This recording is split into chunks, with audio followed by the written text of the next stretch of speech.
who lies didn't work, so now they are trying to blackmail Brexit Britain JAYNE ADYE.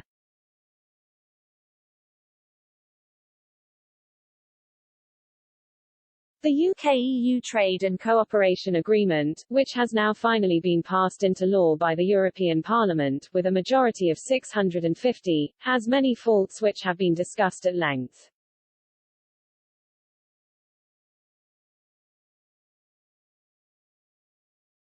However, the failure of the agreement to include any settlement over the future of our successful financial services sector is seemingly the most overlooked issue.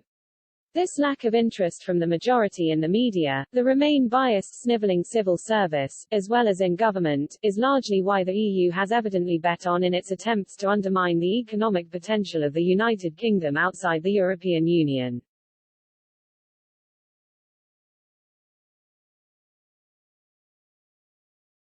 Just a few weeks ago, after years of negotiations, it was announced the United Kingdom had come to a Memorandum of Understanding on financial services access to both the UK and the EU market.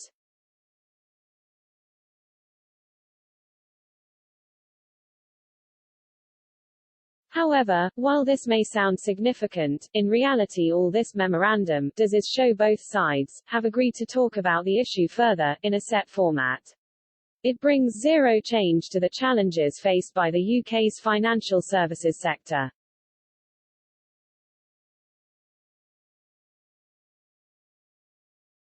It must be said, however, that a deal on financial services cannot come at any cost.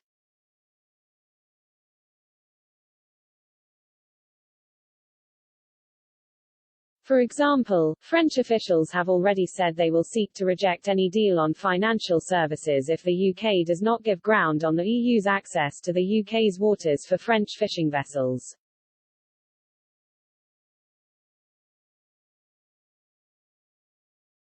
This must not become an either-or scenario because our freedom and our sovereignty is too precious to be surrendered as part of any deal.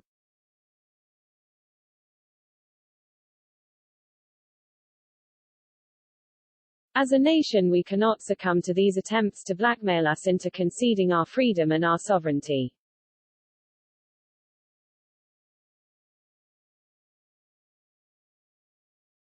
The EU, and specifically French fishing vessels, rely almost entirely on securing their catch in the United Kingdom's waters, to the detriment of our own fishermen all around our own coast who are suffering.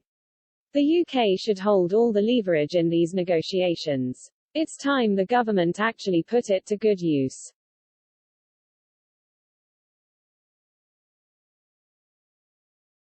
As things stand in the financial sector, the UK-EU Trade and Cooperation Agreement, and the Withdrawal Agreement which came before it, do not work in the interests of the UK.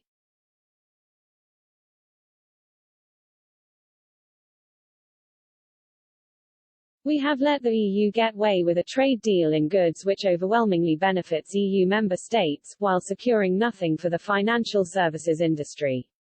This was a crucial failure in the negotiations, rooted in the mistakes made by the former Remain Prime Minister, Theresa May.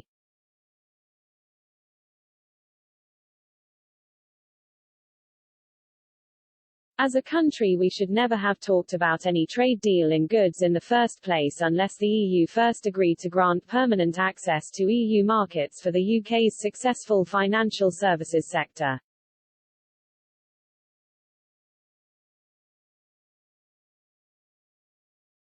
The City of London, and the entire UK, are global leaders when it comes to financial services, and this will continue regardless of a deal with the failing EU.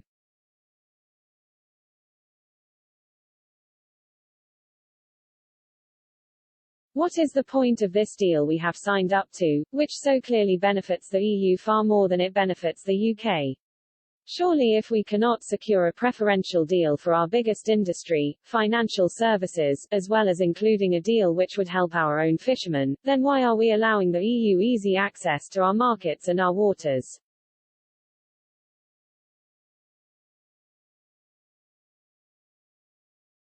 One thing Boris Johnson cannot do, however, is continue to pretend Brexit is over and done with, as the PM seems to be doing at the moment.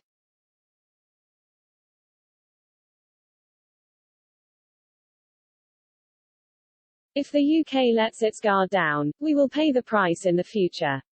The EU is clearly aware a truly independent United Kingdom, which is able to freely engage with the whole world, is a critical threat to its ongoing vision of an ever closer federal union.